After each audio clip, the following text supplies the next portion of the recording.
Hello class, this is Mr. Ivan and I'll be going over the solution video for Module 3 test, banana version, the one that we took on March 20th. Okay, so the first question they're asking us if, assuming we know that x minus 2 is a factor of this third degree polynomial, then is x plus 2 a factor of x cubed minus 2x squared minus 9x plus 18?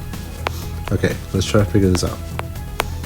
So, since we know that x minus 2 is a factor of this third degree polynomial, then we know that we can actually divide it, and when we divide it, we don't get any remainders. So, we're trying to find out what this missing factor is. So, let's go ahead and try to divide this. So, if I divide this using whatever method I prefer, I'm going to be using synthetic division. So synthetic division, I set this equal to 0, which means that x equals 2, so that's the number I put outside. So my coefficients are 1, negative 2, negative 9, 18. Bring down 1, multiply, add, multiply, add, multiply, remainder 0.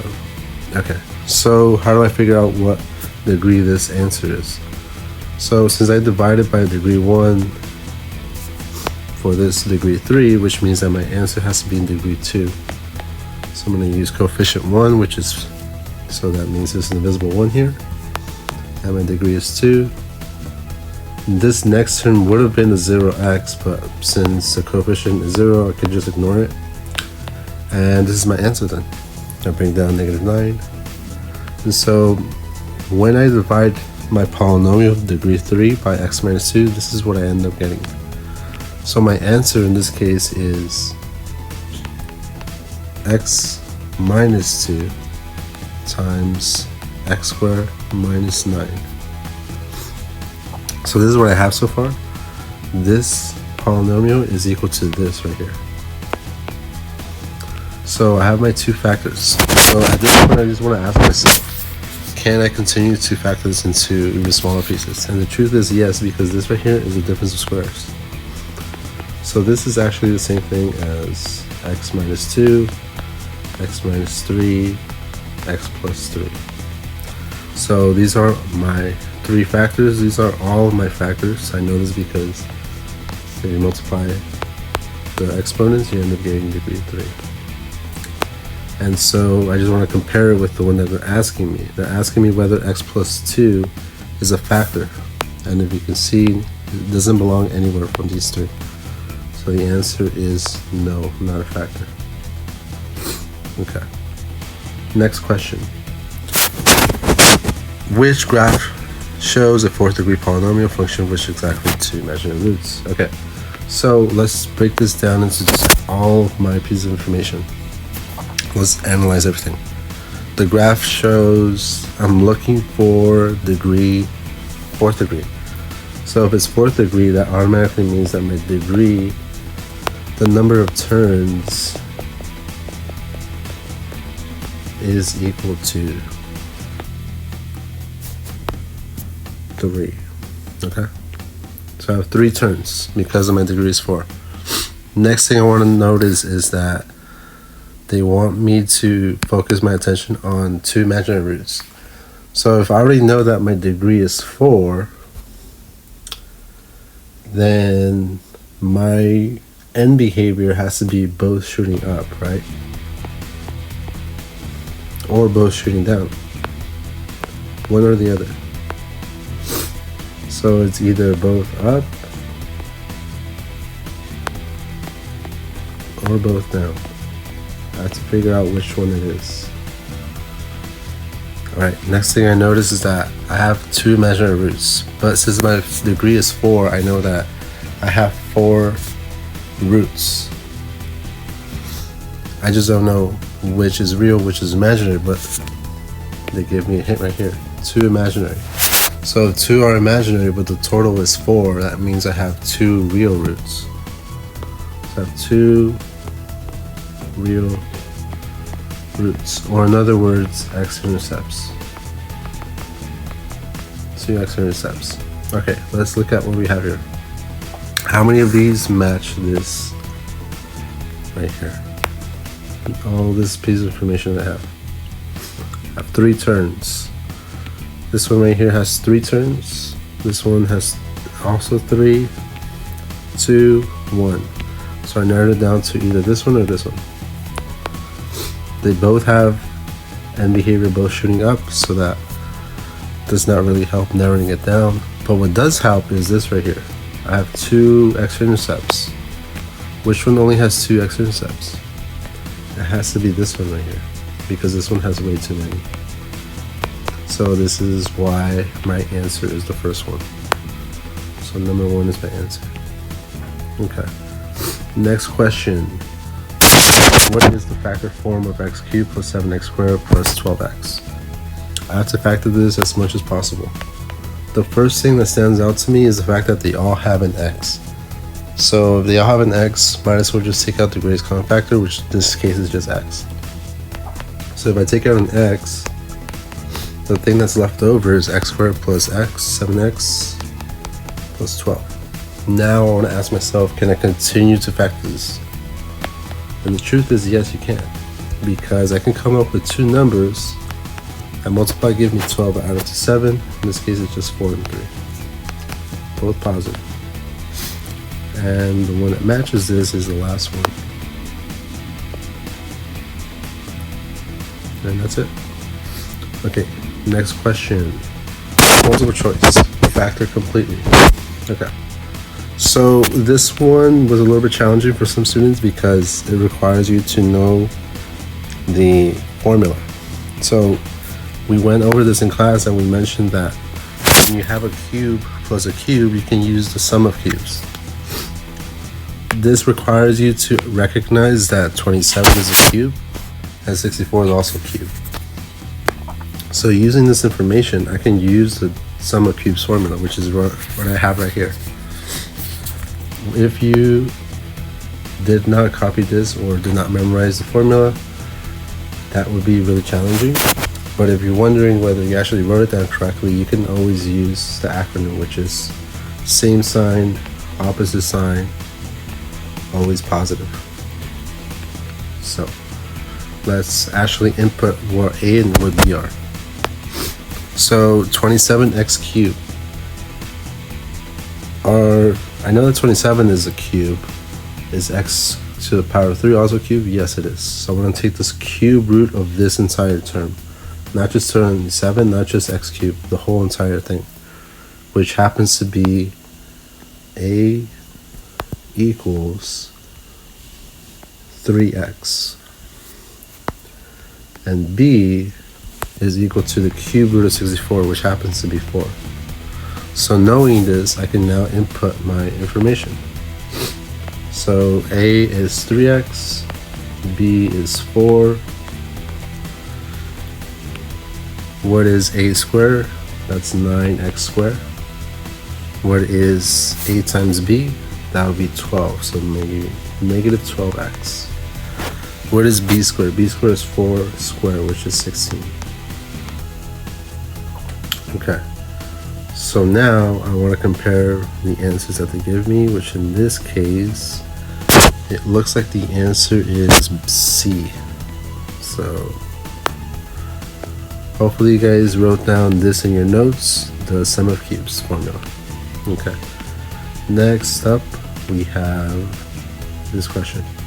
So they're asking us, based on the graph, which is the following polynomial that matches it. All right, I want to write down some notes here. I want to write down as much information I know. So my x-intercepts, how many x-intercepts do I have here? I have negative 3, 0. I also have 2, 0, and then 3, 0. One thing we learned in class was that we can actually translate x-intercepts into its factors. So you want to think about numbers that when you plug into your polynomial, that particular x-intercept happens to turn the entire polynomial into a 0.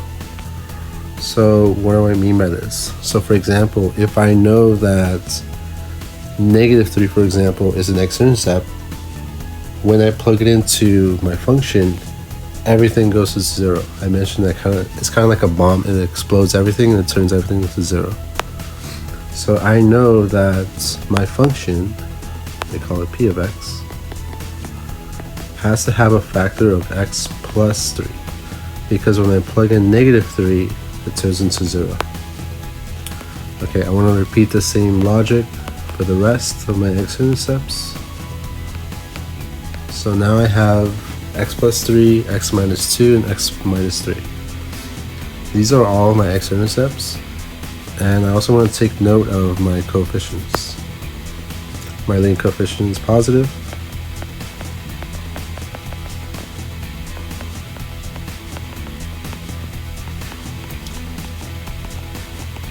And I also know that my degree is 3 because I have 2 terms. So knowing this, I think I kind of have an idea of what my answer is, because none of these look like it.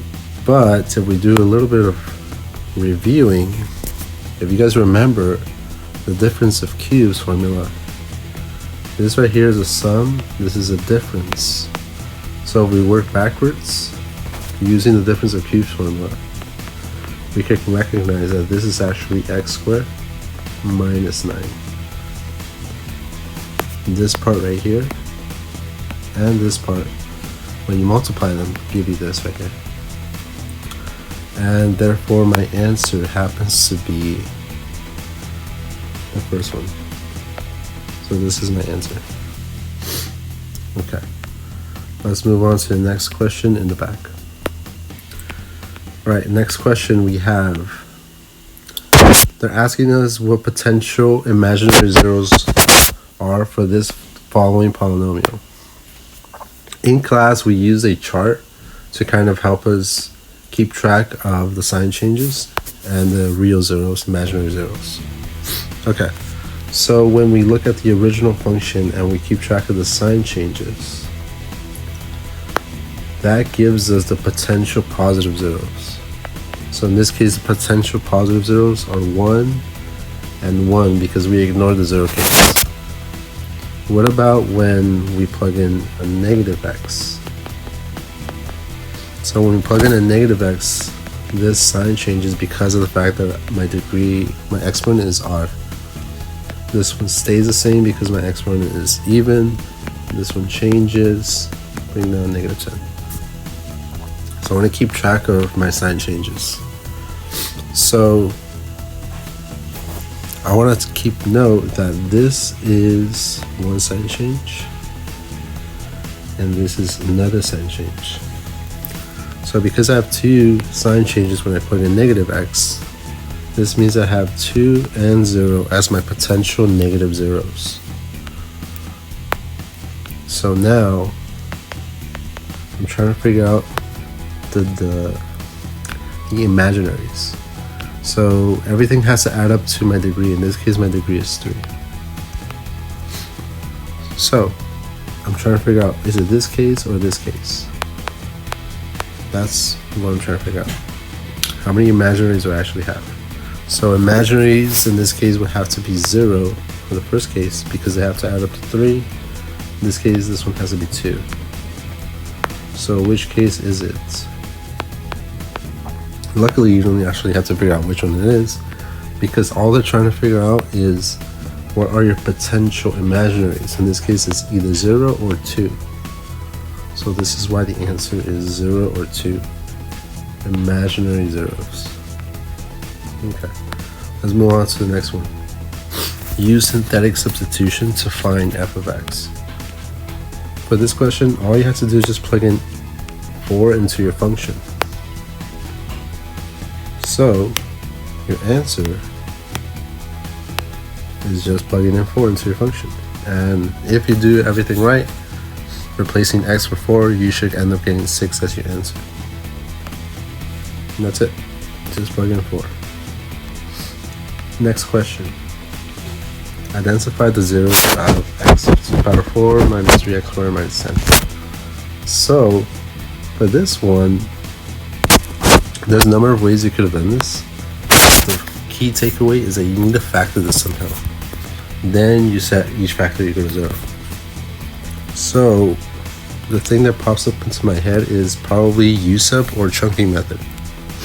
So I want to use U-sub. In order to use U-sub, you need to substitute something in the first term and something in the second term so that they both share something identical. In this case, they both share x squared. Because they both share x squared, when I rewrite x to the power 4 as x squared to the power 2, I'm going to let u be equal to x squared. So because I let u be equal to x squared, this now becomes u squared minus 3u minus 10 equals 0. Everywhere I saw an x squared now becomes a u. This makes it a lot easier to factor, because now I can just think of two numbers that multiply and give me -10 but add up to -3. In this case it's 5 and 2. One of them has to be a negative. In this case it's -5. So therefore now I can rewrite this entire expression in terms of x squared again.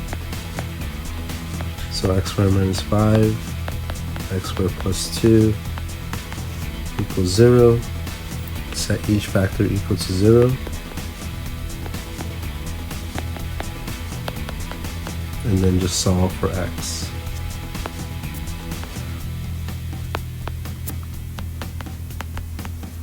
So in this case, x squared equals +5, and x equals the square root of 5.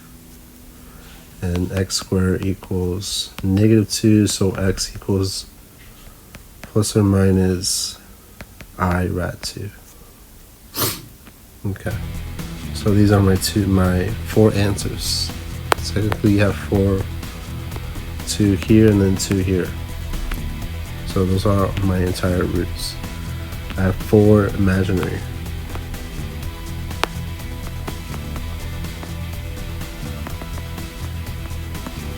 So that's pretty interesting.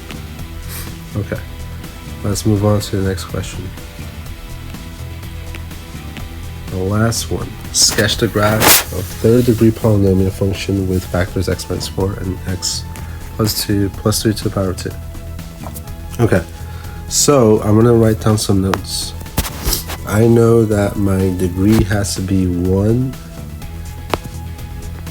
plus 2, which is degree equals 3, which means the number of turns is equal to 2. Okay. I also know that my x-intercepts happens to be the numbers that when you plug in gives you everything 0. So when I plug in -4, this goes to 0. So that means that this has to be -4 and also -3. But I want to keep track of my multiplicity. When the function crosses x-intercept -4, this has to be multiplicity 1, so it's odd, so it crosses. So I cross at x-intercept -4, and I bounce at x equals -3 because of this even multiplicity. Okay, and let's go ahead and take a look at this. They don't actually tell me if my function is the end behavior. So in reality, it could maybe even be both. It's degree 3, so either it's going like this, or it's crashing down this way. Right? So let's go ahead and just choose one of them. Maybe if I start sketching them, I can kind of get an understanding which one it is. So -4 and -3 are my x-intercepts. -3, and +4. This should be a +4.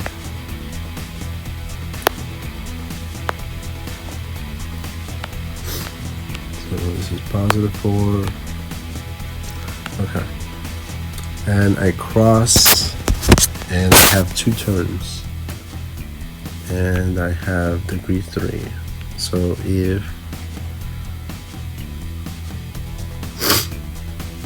let's go ahead and start sketching this.